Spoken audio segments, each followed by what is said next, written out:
Today we're going to build a Doom fire animation. By the end of this project we should have something like this. The algorithm is quite simple and elegant. This effect has been reproduced by many people using different techniques. And we are going to try and be a bit unique in a way that instead of drawing into a window using OpenGL or SDL, instead of drawing into a browser canvas, we are gonna produce an endless stream of images using a very simple image format named PPM, which stands for Portable Pixel Map. And then we're gonna feed this endless stream of images into an open source media player named MPV, which luckily for us will interpret the stream of images as video, and it will show it our animation. This greatly helps us in a way that we can solely focus on the fire animation itself. Now that you understand what our final goal is, we can actually start working on it. First things first, let's create our repository. Let's name it Doomfire, add an empty readme. We're going to be writing it in C. That's why I'm adding git ignore for C today. Once the repository is created, we can clone it. We can jump into the folder once it's cloned. We can touch our entry point. We can then create a simple main to start it off. Oops.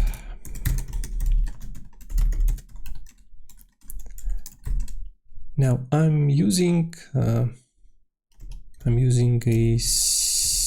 CLangD language server, which supports both C++ and C, and I don't want to get any hints or tips for C++.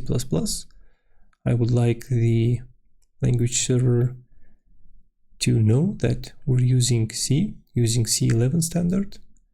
And to achieve that, I need to create a new file in my project directory named compileflags.txt. And we can say that, hey, this is your flag, please use that.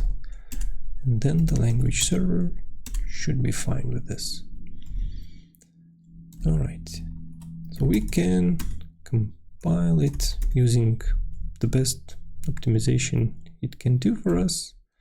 Output Doomfire, and we compile the doomfire.c. We run it, it works, great. Now, first thing that we're gonna learn about today is PPM file format. Let's open its specification. The format is quite simple.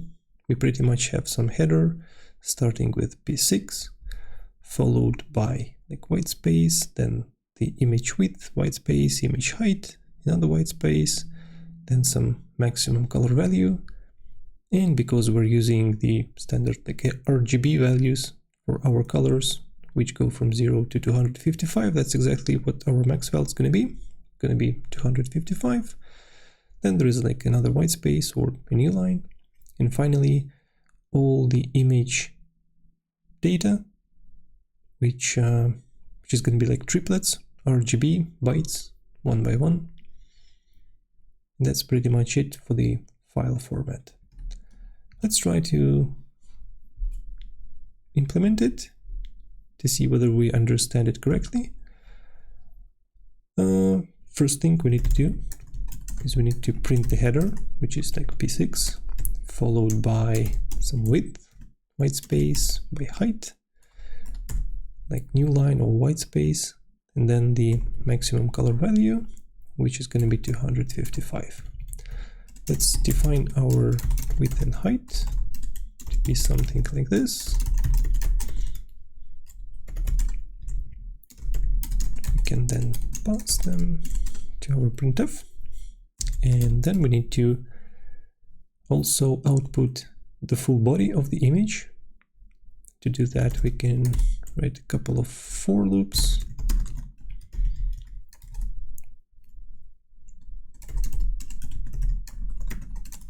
Probably just use size t correctly.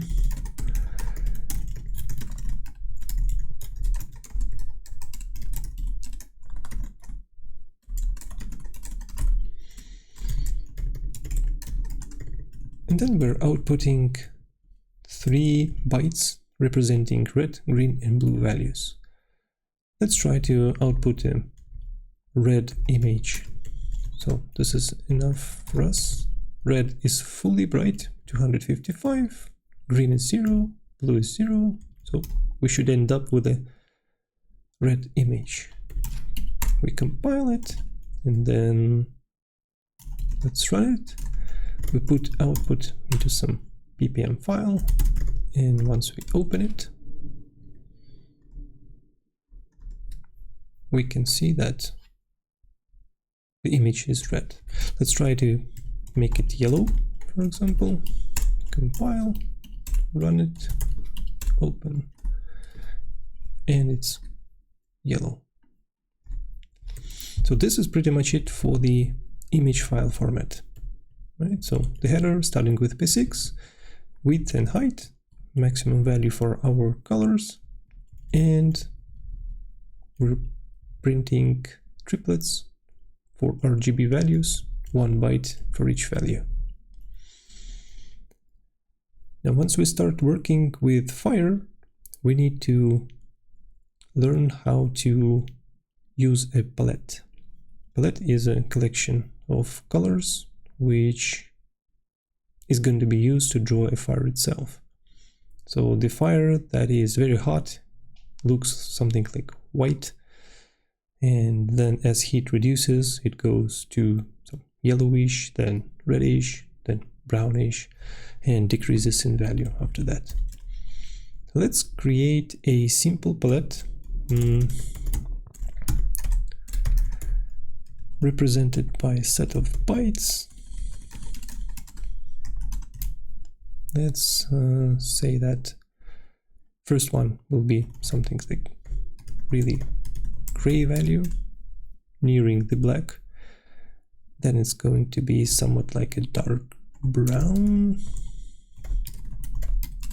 Then let's do red, full red. Then let's do white, or not white, but yellow. And finally, we'll do white. So, interesting. Yep. Now, we have unknown amount of elements in our palette, and we would like to know its size. To do that, we can define a palette size variable, which says that let's take the size of palette, which compiler knows at compile time, its size, and we can divide it by size of the first element of this array. This will give us the amount of bytes in it, but we are dealing with triplets representing like a single color value, RGB, and we would like to know how many triplets we have. That is why we need to add division by 3. So number of elements divided by 3 is the number of triplets that we have. We can test it out by printing the value out, but we would like not to break our PPM format. That's why we should not print it out to stdout. So let's print it to stderr instead. Palette size.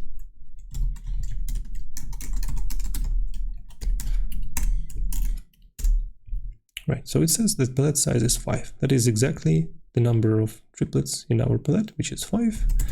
And the PPM image is still working, still the same yellow.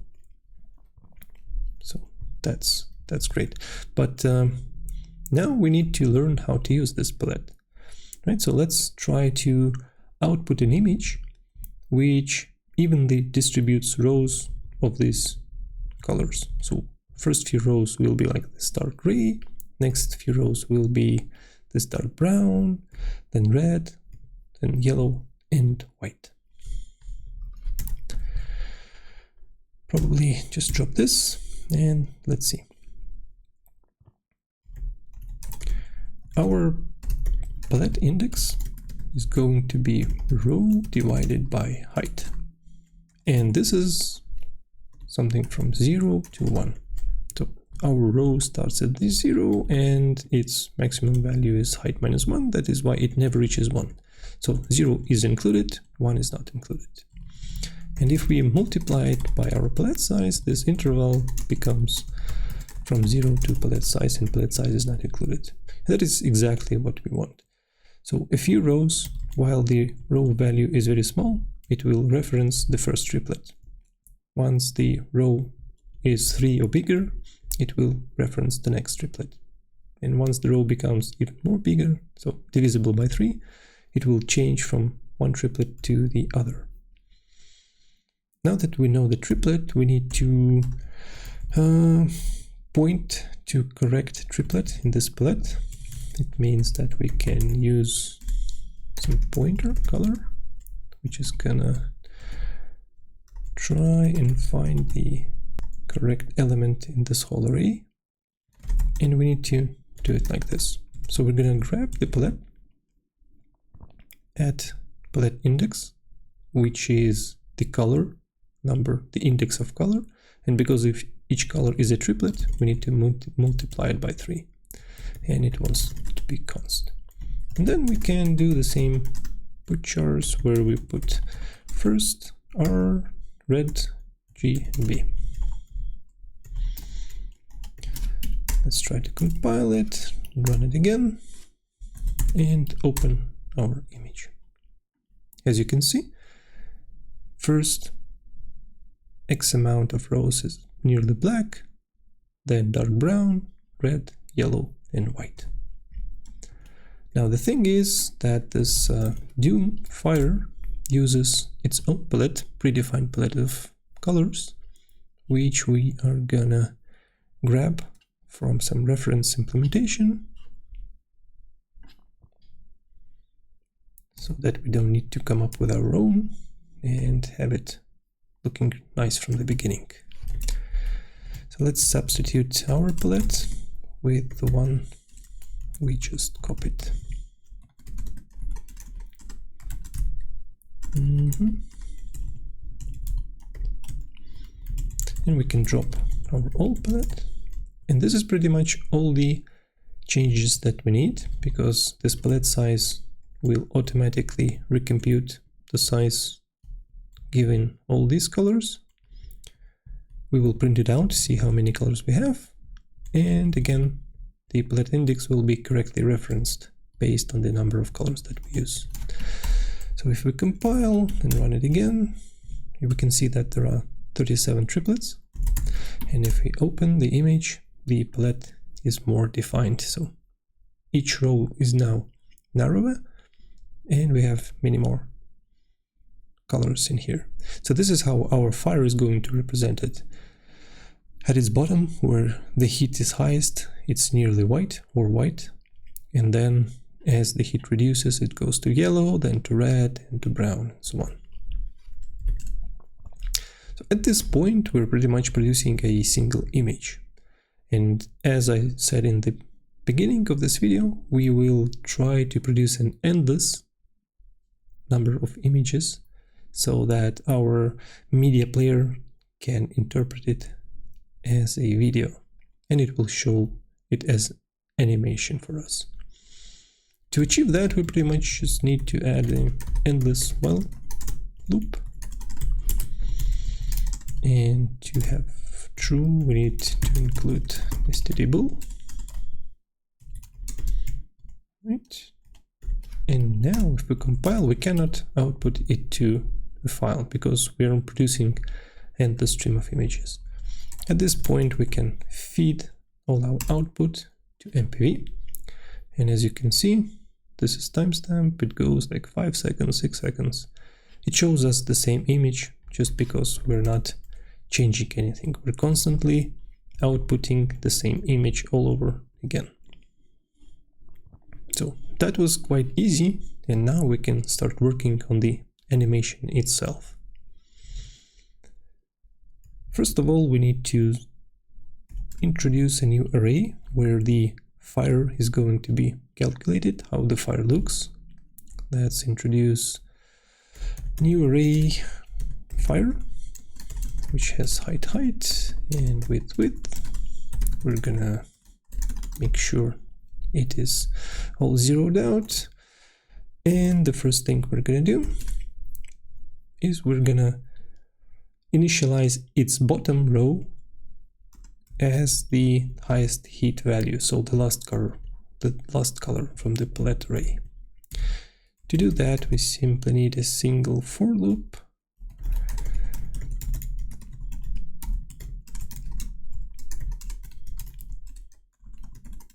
And we say that, alright, fire at its last row, all the columns are gonna be referencing the last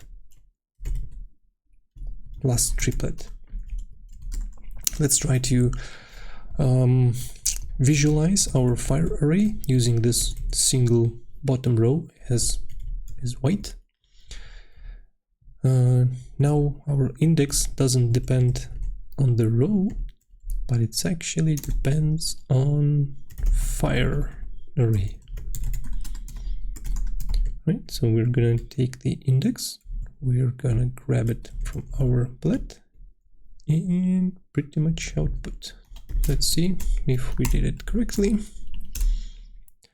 The whole image is black because we zeroed it out, and the last row is white. Hopefully you can see it.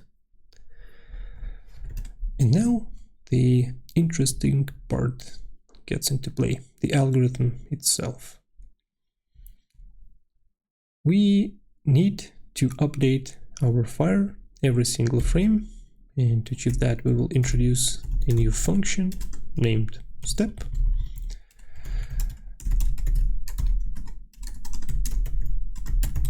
Right, so it doesn't take any parameters, doesn't return anything, but what it does is it goes from the second lowest row and tries to fill in the colors based on the row below it. Let's first write it down and then talk about it more. So we will have two for loops,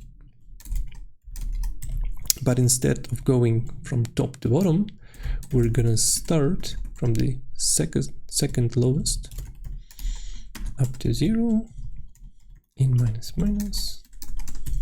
So because our lowest row is already initialized, it is always initialized at this hottest color, which is white. We are going to say that, all right, our current row in its current column is going to be the same as the color on the row below.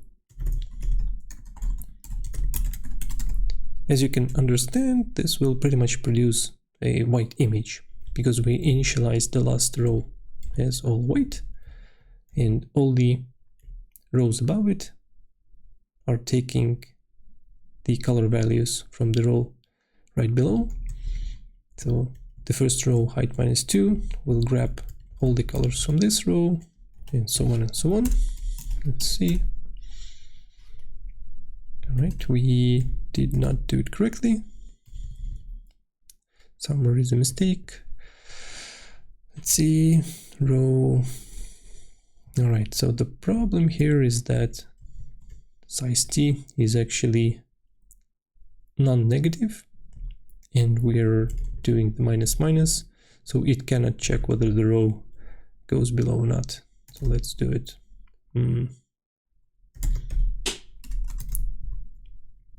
Like this. Okay. It wants to do. We can do it as simply ints in this case. And as you can see, the whole image is now white.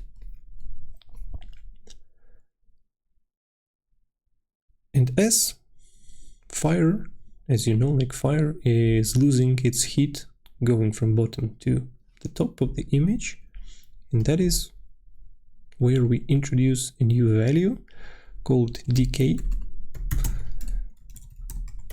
and it's going to be either 0 or 1. So we're going to take some random value, use the modulus operation, and receive either 0 or 1. And our color value at this particular spot, which depends on the color at the same column right below, we're going to say that, all right, let's decay this value. Now to get rand, we need stdlib. All right, let's see what we get if we do that. All right, as you can see, the bottom is actually like looking good as it decays from white up to some yellow, red, and then dark, dark, dark. But then there's all black and some weirdish another representation of fire. And this happens because at some point the value of fire roll column will become 0, and we're reducing it again by 1 if decay is 1. So we end up with 255 again. So pretty much do like this jump from 0 to 255. And to avoid doing that, we need to simply say that, all right, I would like to pick maximum value from 0 and our color, or not color, but palette index minus decay. There is no max function in C, so we need to define it ourselves. Int A, int B, right, be static. And in case A is bigger than B, we can return A, otherwise it's going to be B. And this should hopefully fix the issue. And now we see that we're only producing the fire below. So somewhere here we end up with value 0 and never go to 255 again. So there is no duplication at this spot which we saw before. At the same time, we currently see that the video player needs to cache or wait for the data to cache. You see, like, we are constantly reducing the cache duration, and at some point the player stops and waits for more output of our program, and once it receives that, it starts animating things again. Why does it happen? It happens because for each image output we do like 3 system calls for each pixel color, and this is like very heavy operation. It would be better if we could collect all the data into some buffer and then print it out in a single system call. So let's try to optimize this bit a bit. So we will introduce some sort of image, which is going to be a single array, 1D array of height and width, and because it needs to store colors, which are triplets, I need to multiply it by 3. All right, so that's where we're going to put where we're going to copy the fire into image, and then simply write it out to std out in a single system call. How can we achieve that? All right, so we know the palette, we know the color, and now we need to know where to output that color to. So it's going to be some img, which is going to be image.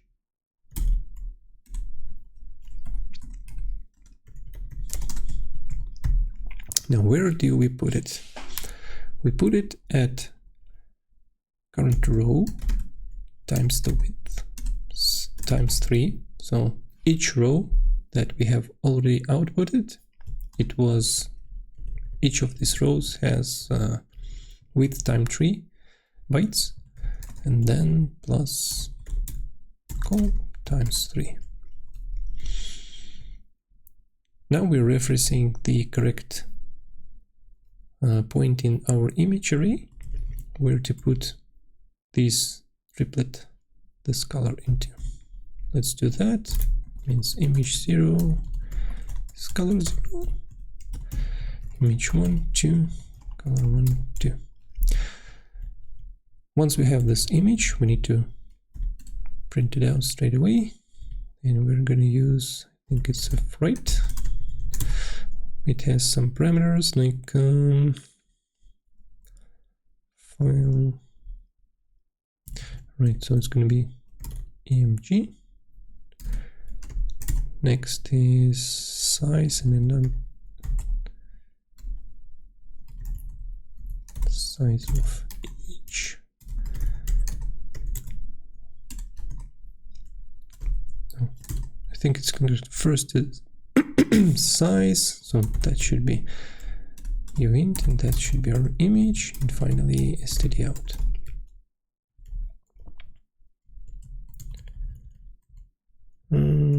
Yep, we're gonna have write image. So we're saying that please write to std out the array pointed by image, where each element is a single byte, and there are these many bytes there. Let's see whether that works and whether that helps us.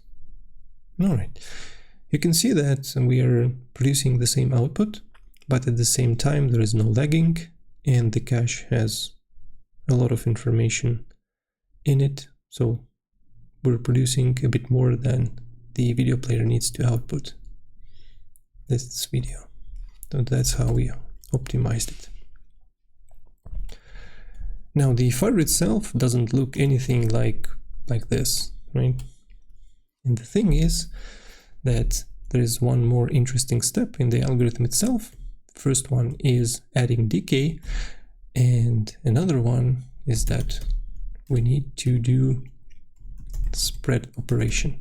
It means that if current pixel is of some color X and it spreads, currently it spreads simply to the top, right, or the column above it, and we would like to randomize it and say that it can spread to either the pixel above it, or pixel above to the left and pixel above to the right. So the spread has to be either -1, 0, or 1, right? So we can either jump to the left column, to the same column, or to the right column compared to current column. To achieve that, we can do the same rand mod 3. This gives us values 0, 1, and 2, and if we subtract 1, we will get exactly what we want: -1, 0, and 1. How do we use this spread? We say that, okay, our column is gonna be defined or affected by the spread. We can instantly see an issue that if column is 0, which we start here, and the spread ends up being -1, this is some invalid re-reference. And we would like this value to wrap around. So if the column is 0 and spread is -1, we would like the column to be width -1.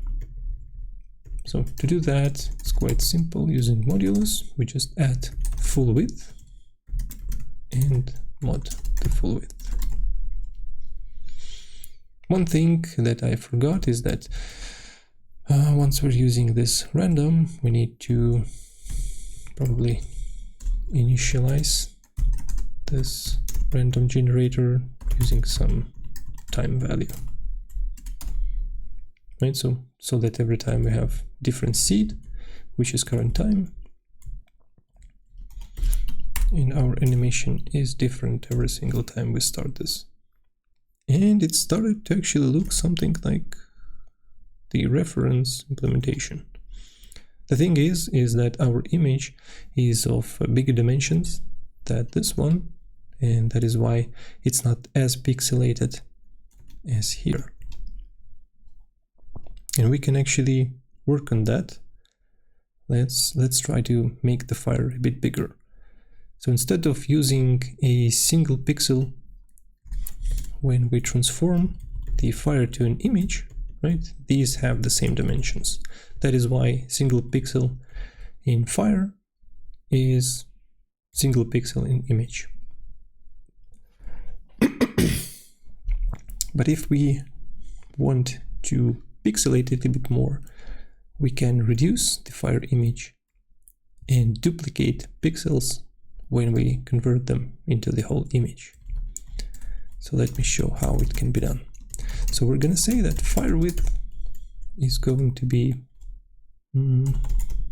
something like this, right? So this is just 256. And then fire height. So we have some scale factor 4. And this is what this is, like 182, I think. 4 times 36, yeah, this is 182. So fire is going to be of a smaller dimensions than our output image.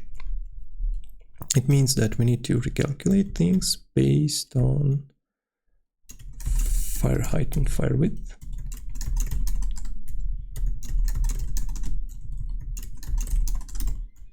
We need to initialize this row as well based on fire height and fire width.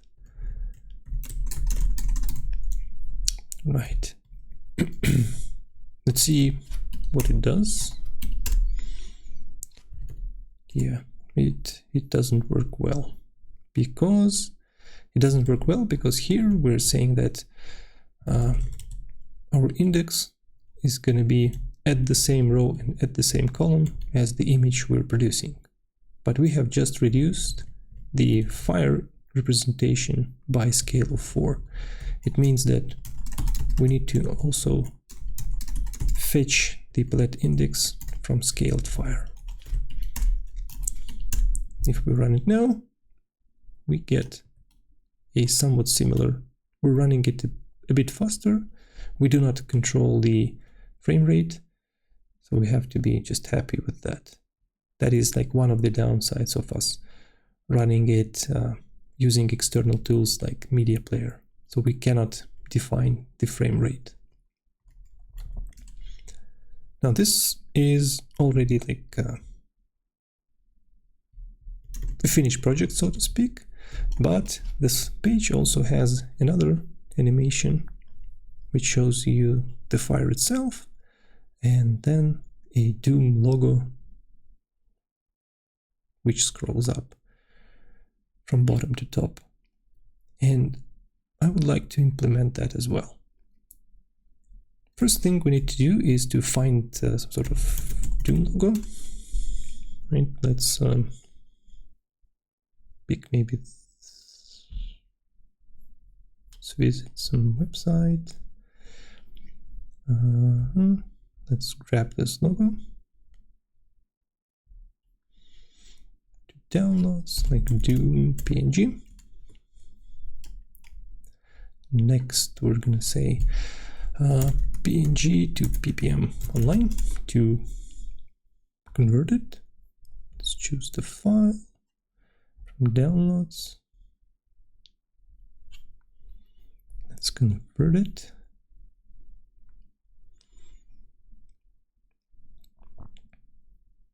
All right. We have Doom PPM. Awesome. So we can move it from downloads to our folder. We can open it up. And as you can see, this is the format that we've been speaking about. P6 is our header. This is the width and height of the image, max value of the colors, and then there is some binary stuff representing all the color triplets. So let's try to read this image in and display it alongside our fire. So first thing we need to do, we need to somehow read the file. Let's do that. So once we read the file, we're gonna get some sort of data. So read Doom logo.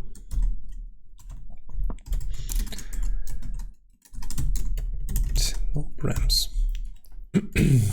First things first, we need to open the file.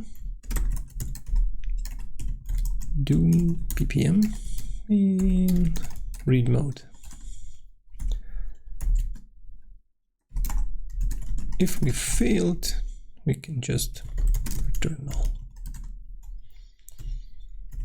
Next, we need to start reading the header.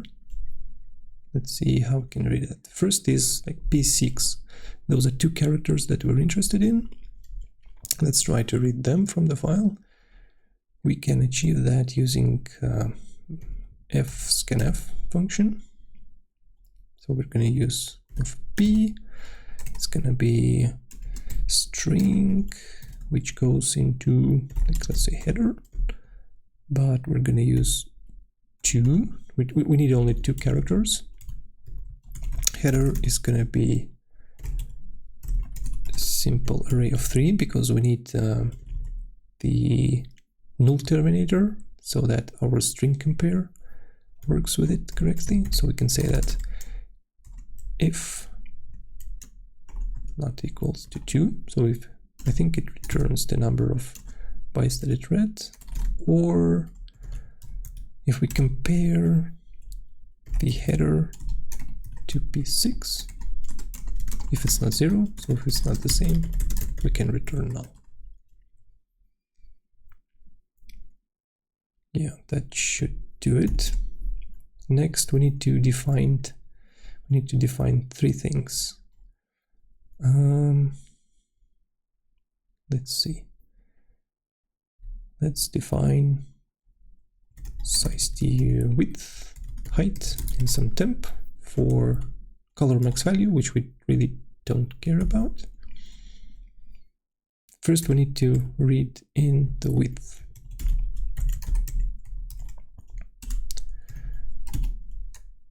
And we're gonna read it simply as some number, and it goes to our width.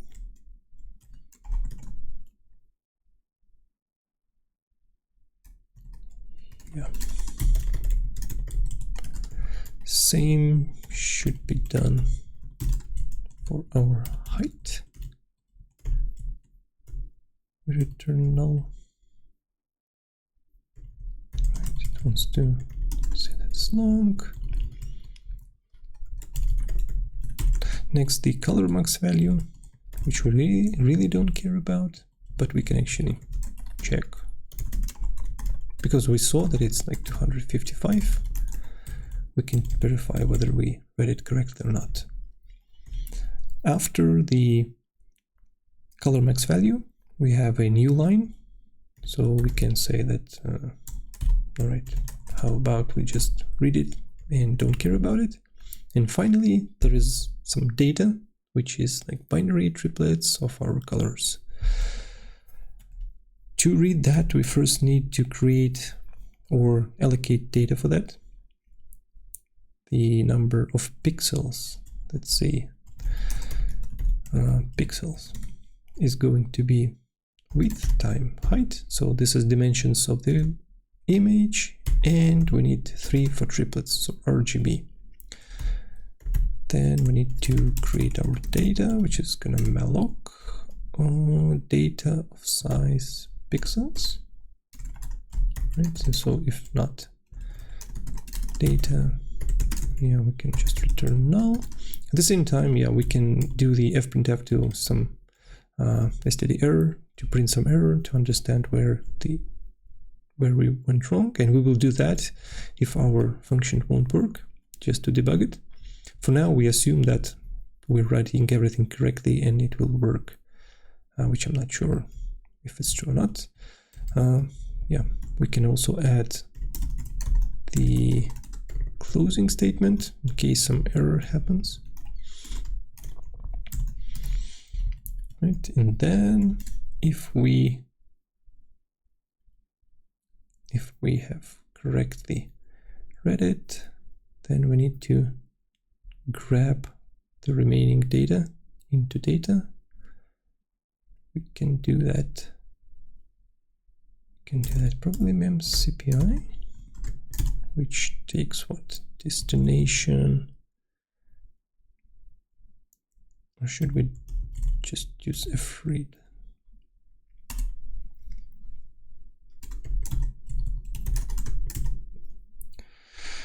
Yeah, we're gonna read it into data. 2 params from FP. Those params, it doesn't work like that. Doesn't give me any help when I write some errors in the code. So it's going to be size and items. So we are reading bytes. We're reading number of pixels, right? And we say that if we haven't read the number of pixels that we requested to, we failed. And then we can return data.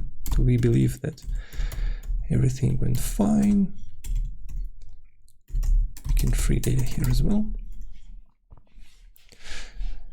And now we can say that, all right, we have logo, read Doom logo.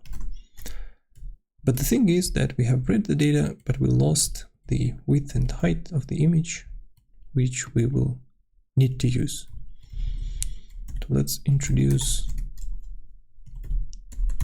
logo height and logo width variables. We will pass them to this function so that it can modify it in place. So it's going to be pointer to our logo height, logo width. So if we have read the full image correctly, we can actually say that logo height is H and logo width is W. And then we can say that if not logo, if we fail to read it, we return null. We can do the std error failed to read logo -1. But if we did read it correctly, we can output dimensions Doom logo size. It's going to be d times d, which is logo width and logo height. Right, again, let's see. It says that we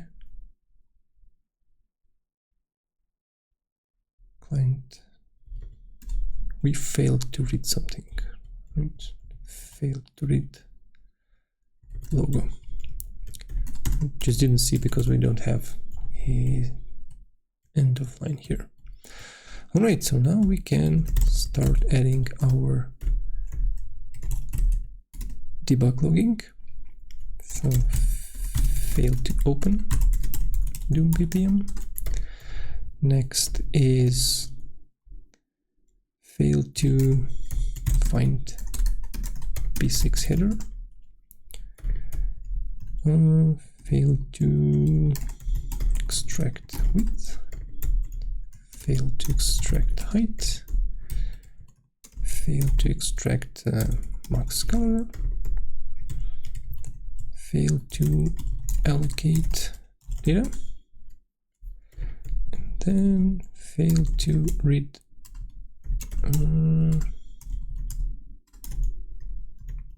pixels.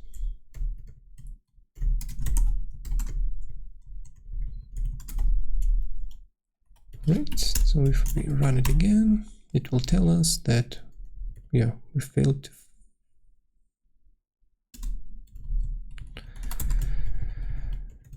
interestingly, we failed to find P6. So the beginning of our, so we opened the file correctly, but then we failed to read that.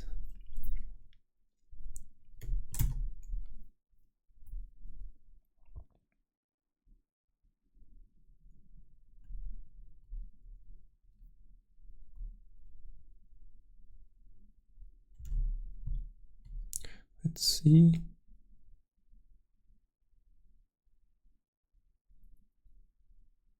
What does scanf return? And it returns return value, number of input that was successfully matched.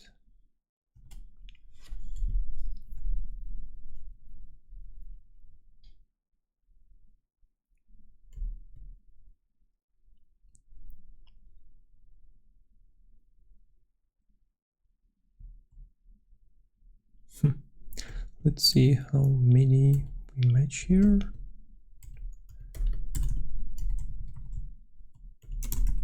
So it's going to be matched.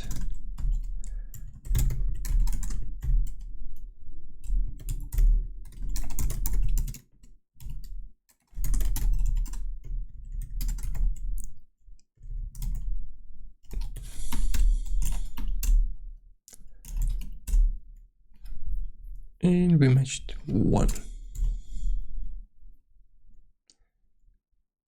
And we can print our header.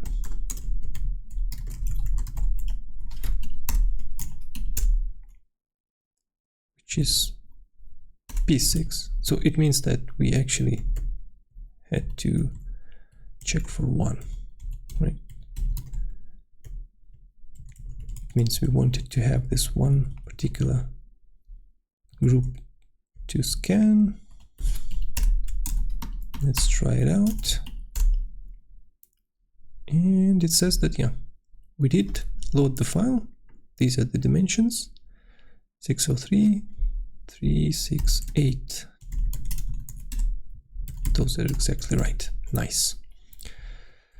So the image is red and it sits in our logo. We need to now somehow put it out alongside our fire. So let's do that. Let's say that our image we need to copy first. Let's do it the simple way. Let's say every time we do some step with the fire, and then for size t logo row. Yeah, let's do the row. Row 0. Row is less than logo height.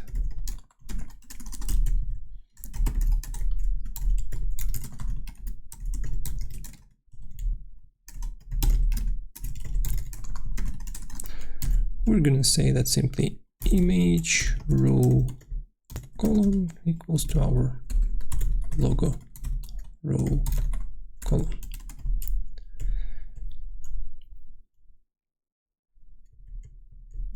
Image is, what does it doesn't like, all right, so image is actually like single, yeah, 1D array, and logo is 1D array. Right, so that needs to be changed. So logo width times 3 plus column times 3. Same for logo. When we read that, we're saying that it's going to be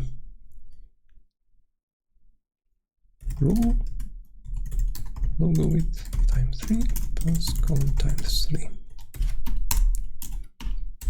And if we run it, then no Doom logo is shown, but the fire is shown.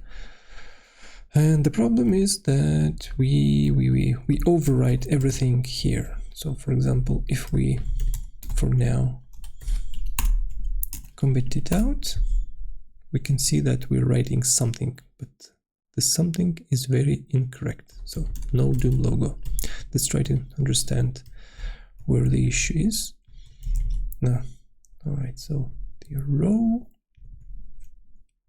Okay. As you saw, the top where we want our Doom logo to appear is pretty much red only. So we are taking only the red component. We do not write all three of these values. It means that +1 and +2, because we need to copy all the colors. +1 and +2. Not entirely sure whether it's gonna help. Yeah, but now the colors are somewhat what we're interested in, right? They do look like the colors from the Doom logo, but they are not correctly copied. Let's see where we failed. So we're saying that, right? Row.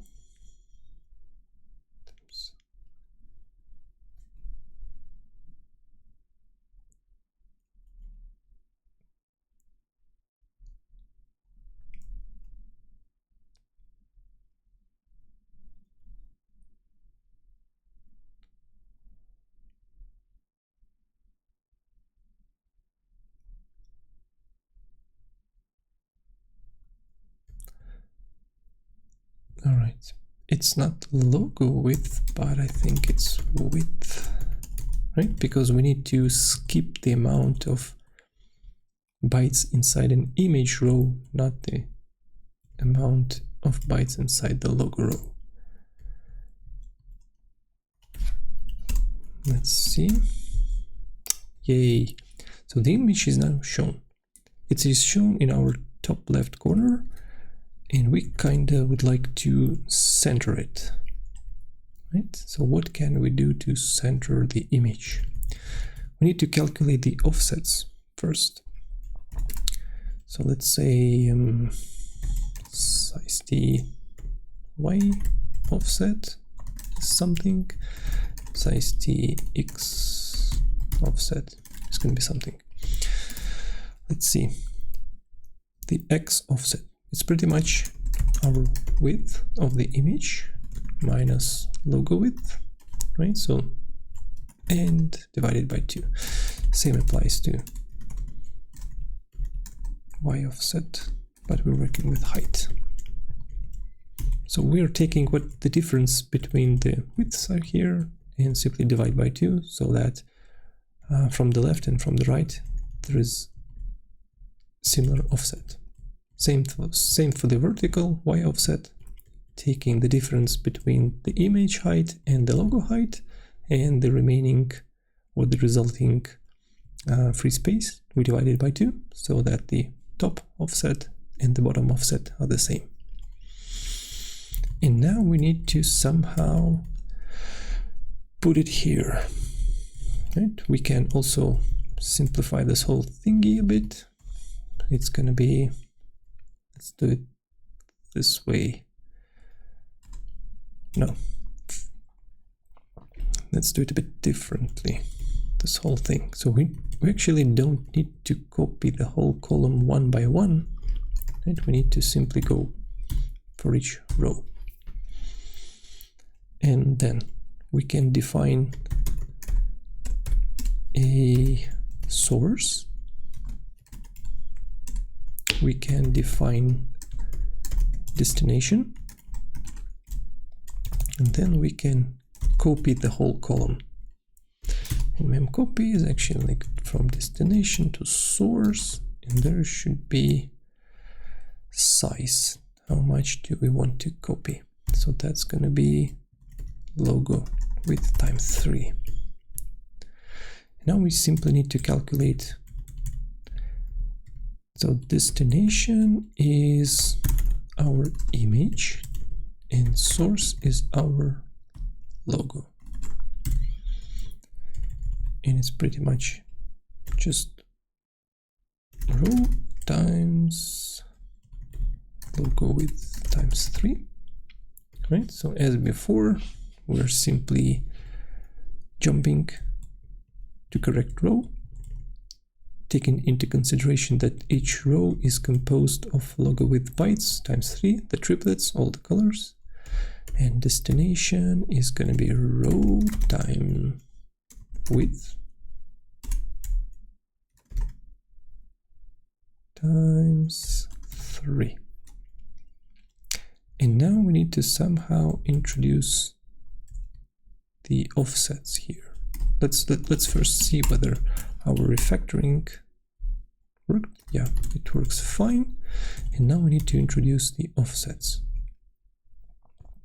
So the source, the logo remains the same. It's the image, our destination, where we write to, has to change. It means that we need to say that, all right, my row is gonna be affected by Y offset, and we need to also provide an X offset times 3. Right, so it says that, right, there are like a few rows, Y offset rows, that we need to offset, and then there is some left side offset as well. Let's see whether that helps us or not. Nice. So the Doom logo is now in the center. But the problem remains is that the Doom logo and the fire then overrides it. But before we fix it, let's do one more thing. Let's do the animation of our Doom logo. So let's say that we want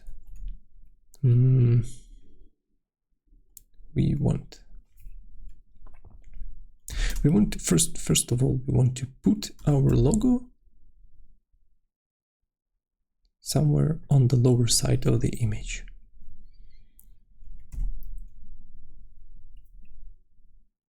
So Y initial offset is going to be, we'll rename that to Y limit plus logo height times 2.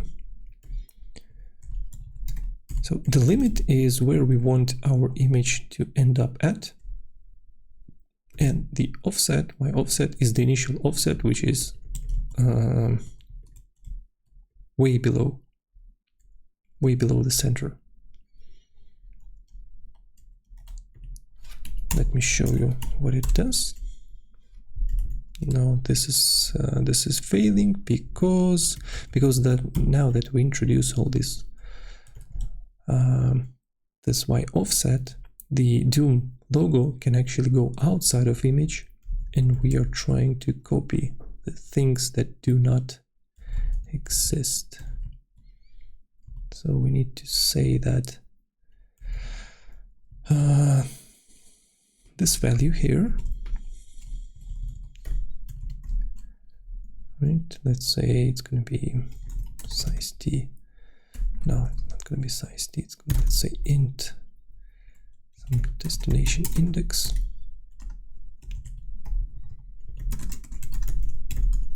So it's going to be destination index, and we need to check if destination index is less than 0 or destination index is outside of our image range. Then we simply need to continue, right? We do not need to copy the things that are outside of our image.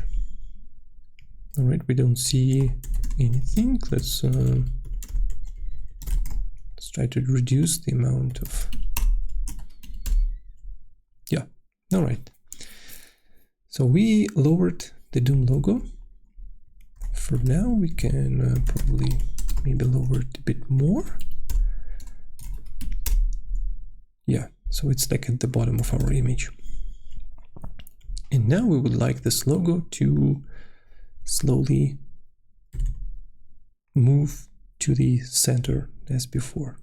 To do that, we will simply say that, right, our offset is going to be something like this. And we also need to make sure that we never go over the Y limit.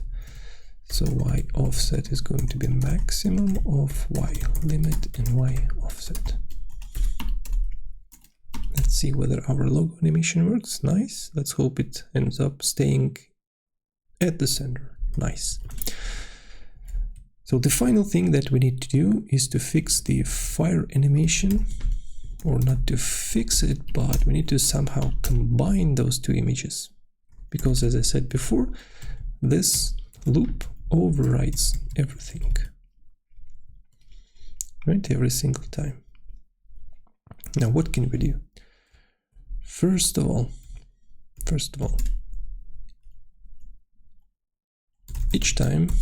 each frame, we're gonna reset the image to 0,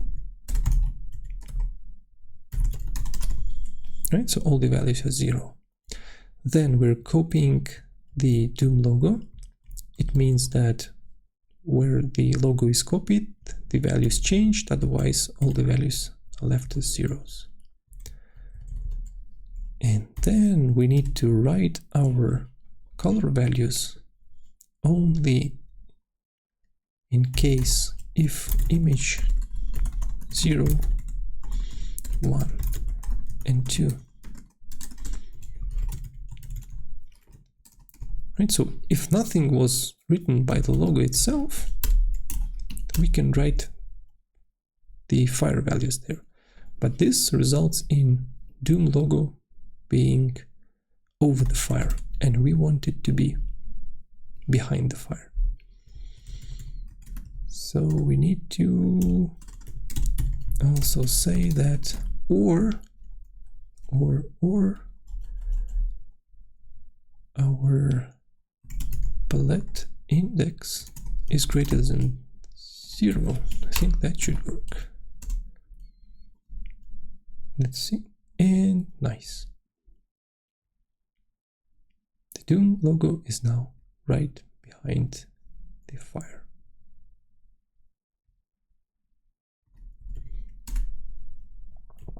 Why this worked? As I said before, the first part is we're looking for any cells in our image that are zeros. That means there is no copy of the logo. And then we're just saying that if our heat of the fire is not the lowest heat possible, we would like to overwrite the logo color with our fire color. And that's pretty much it.